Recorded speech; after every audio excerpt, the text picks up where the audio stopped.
ازيكم يا حبايبي، عاملين ايه؟ ان شاء الله النهارده هنعمل مع بعض الرقاق الطاري الفلاحي بتاع زمان بكل تكاته. انا متاكده هتعمليه من كتر السهوله بتاعته. لو اول مره تشوفوني، انا سميه. ما تنسوش تشتركوا في القناه وتعملوا لايك للفيديو. من غير كلام كتير، صلوا على النبي ويلا نشوف المقادير. المقادير: كيلو دقيق هننخله ونحط عليه رشه ملح، معلقه سكر، الحاجات دي بتفرق جدا، معلقتين لبن بودرة. لو مش موجود اللبن البودرة مش مشكلة، بس هو بيفرق في طعم الرقاق. هنديلهم تقليبة. اللبن الرايب معانا دافي، هنبدأ نحط 2.5 كوب، وده طبعا بيرجع حسب نوع الدقيق معاكي. هنبدأ نلف الدقيق باللبن الرايب بالمكونات اللي احنا حطيناها، يا دوبك نمزجهم مع بعض،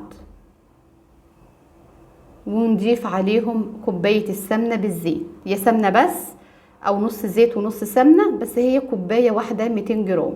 ما نحطش للكيلو اكتر من كده، لو حطينا له اكتر من كده هينشف معانا في الفرن ويطلع نشف ويتكسر. وهنبدأ نلم العجينة. زي ما انت شايفة العجينة معايا طرية، بس في نفس الوقت ما بتلزقش في ايديا، يعني مش بتتشبط في ايدي، وناعمة. اهم حاجة ان اعجنها كويس. هنبدأ هنا نلم العجينة وهنغطيها ونسيبها ترتاح 10 دقايق. بنسيبها ترتاح عشان لما نيجي نشتغل فيها تتفرد معانا بكل سهولة.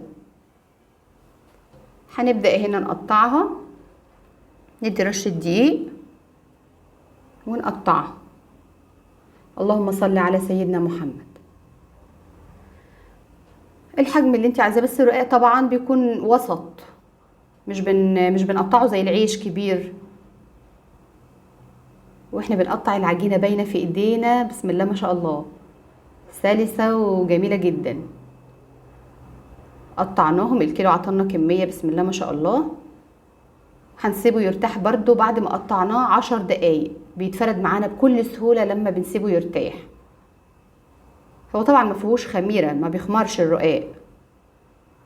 وهنبدأ هنا نفرده. افردي بقى على قد ما تقدري، هو اسمه رقاق يعني لازم نرققه. هنبدأ هنا نفرد كويس، كل ما نرق فيه كل ما يطلع حلو جدا.